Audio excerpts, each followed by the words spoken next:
Turns out Graham Platner had something else he'd like to get off his chest.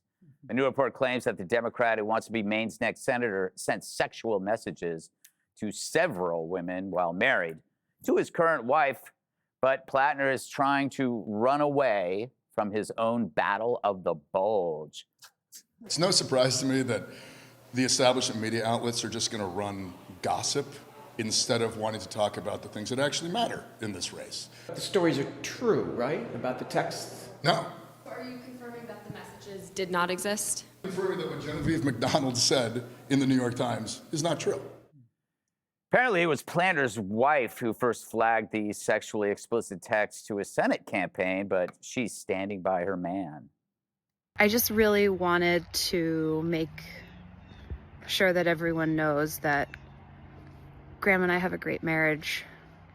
Being married is hard. I think it's shameful behavior to spend time and energy and resources on negative ads and negative stories on Graham when all he's trying to do is improve the lives of people who work for a living. Whatever, Ava. And now some Democrats are questioning if they want to stay in the bunker with him. Yeah, I have concerns. That guy has questions to answer, and that's what campaigns are for. So he's a liar, a racist, an anti-Semite. Homophobe. He's a homophobe. Yeah. This is a concern, but our country is in grave There are other paths, and they don't. This is going to be a pretty clear contrast in Maine between somebody who has spent his life protecting us versus somebody who seems to be protecting Donald Trump's corruption. He certainly has many good attributes, but like most everybody, there are stumbles along the way. Just stumbles, right. Okay, so this just isn't about these texts. All men lie about these things, but there's a mosaic of this man. This guy could never get a job as a school teacher, a police officer, any public-facing job, but let's make him a senator. You know what I always said, Greg? Discipline is destiny. It wasn't me. It was someone else. But this guy has no discipline. He's more of a congressman than a senator. Like when you're a congressman, you can have food in your beard and be in a sexting scandal and have tattoos. Not as a senator, the world's greatest deliberative body. These people vote on treaties and justices. You can't have this guy in the U.S. Senate. You know he washed out of college? Fetterman has 3 degrees. He's got an MBA. He's got a master's from Harvard and a bachelor's. This guy has nothing. And I'm not a snob about it. He's smart enough to get degrees. He just couldn't do it because he lacks discipline. And he's a mommy's boy. You know, his dad gave him $200 grand for a house. His mom gave him the money for the oyster farm, and she's his biggest customer. But he doesn't even make enough money to do anything. 60 grand a year is his income. You know where he gets that from? Not from oysters. He gets it from disability from the Army. And what is he doing? Instead of trying to boost his business or get a diploma, he's on some creepy website that's like for minors. You're looking at a guy with Chris Hansen might pop out.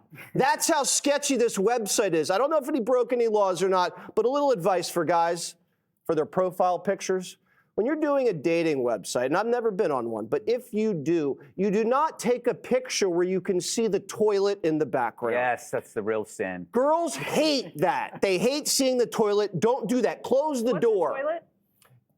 Exactly. You use a bidet. The thing that Democrats keep saying is that, like, you actually asked Jessica the other day, Greg, you said, what is your problem with Trump? And she said, his character. Now, we're talking about a lying, sexting nipple Nazi. This guy has character? You got to be kidding me. This guy does not belong in the Senate whatsoever, and he put his wife out there. Now, the poor wife says the guy is a genius. Your wife doesn't even call you a genius. A genius this guy is not. And then she says she's in therapy, he's in therapy, and then they're in couples therapy. So between the two of them, that's 3 therapists, Greg. Now, I only have 2 therapists, and I'm not running for Senate, but this guy is too much. He's too unstable. He's too much of a wild card to be in the Senate. You'd think with all the other politicians getting blackmailed all the time that you wouldn't want a walking honeypot to waltz back in. No bueno. No bueno. Wow, that was very, very persuasive. So, Rosanna, like the Democrats can say, oh, well, you have Trump. He has all these flaws. But whatever the flaws are, Trump can be among people. He likes to be around people. He can work with people. He has fun with people. This guy comes off, well, he's an anti-Semite, first of all. He's got a Nazi guard tattoo, the worst tattoo you can get. He's a misogynist. He's a parasitic philanderer. This is not a people person. This is like the antithesis. He got into the military to kill people. This is a very, very hateful guy. Greg, I totally agree with you. And Jesse, I don't always agree with him a lot, but this campaign is about character. First of all, he put his wife out there. Once again, the woman is out there. Stand by your man in 2026. And the poor woman, she's also saying, okay, I know no marriage is perfect. I don't want a perfect marriage. I just want my marriage. So she's out there. She's got to take on this role again. And then the tattoo, he said he didn't know what the tattoo was. It was when he was younger. He thought it was just skull and bones. He didn't know what that meant until he knew what it was meant. And then obviously he was in trouble. He had to get rid of it.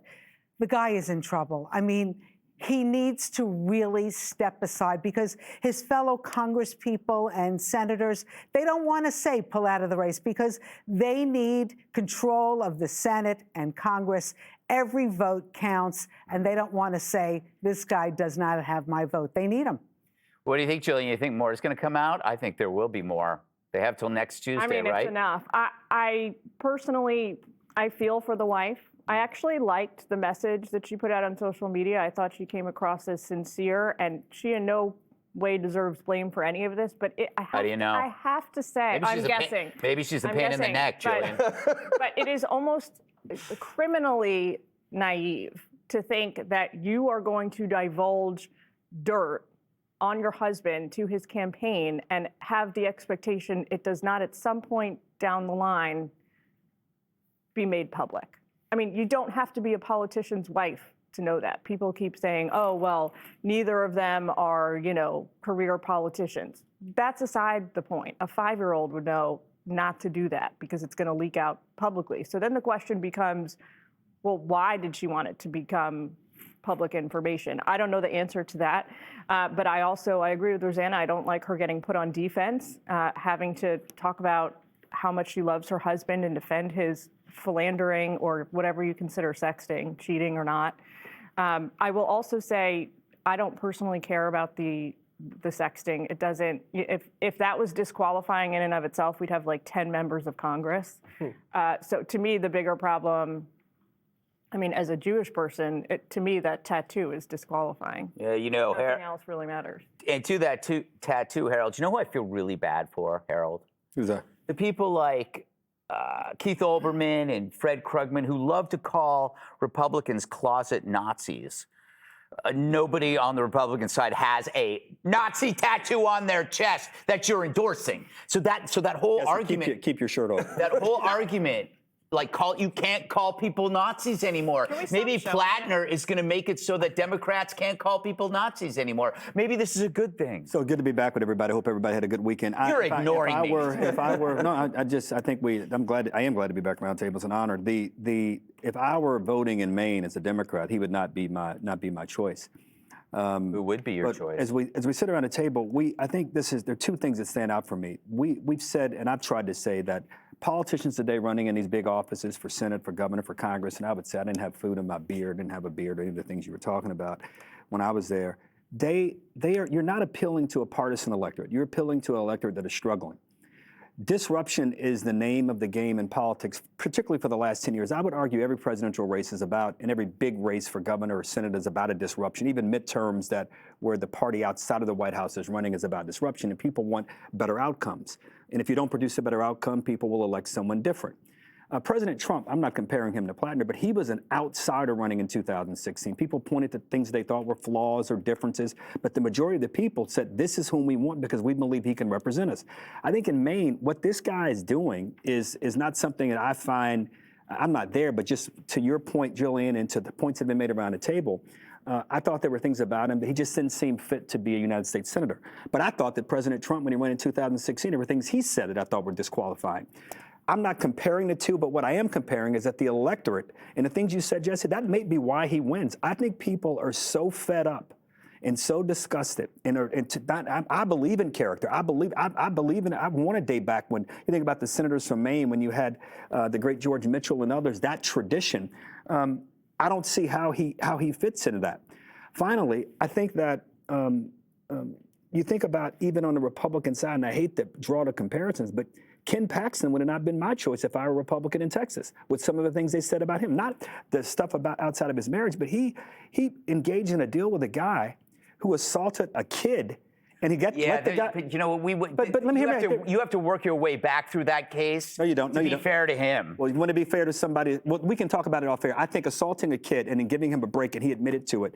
But don't get me wrong. No, Paxton decided. The way you're saying it isn't how it went. I mean, Well, the guy admitted he did it. Yeah, but they did. The family didn't want to go through the thing anymore, and the prosecutors decided they couldn't push the kid through it. That's the story. They didn't put him on the sexual. But here's the thing: you're able to work. I'm not judging you. People in Maine may be able. People in Maine may be able to work through this thing with Platner because they want someone that's going to reduce the cost of things and are making their lives unaffordable. I want to be clear: he would not be my choice, but I understand where we are in American politics today, and I think we all have to be honest about the argument, though, that people gave for Hitler. I can understand why they supported him. No. Well, he does have a Nazi tattoo. At least I can make that leap. But he's not a closet Nazi. He's a Nazi. But there were people who believed that President Trump was being racist. I didn't say, and there were people who made a strong case. My only point is this: the electorate is struggling, and you point back to a horrible, horrible example, and that indeed was the case. But where we are today, if you're not producing outcomes for voters,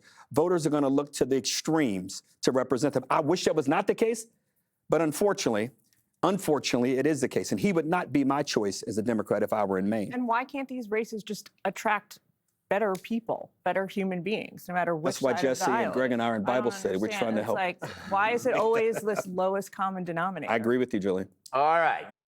Be sure to like and subscribe for all the Fox News latest on YouTube and catch full shows streaming now on Fox One.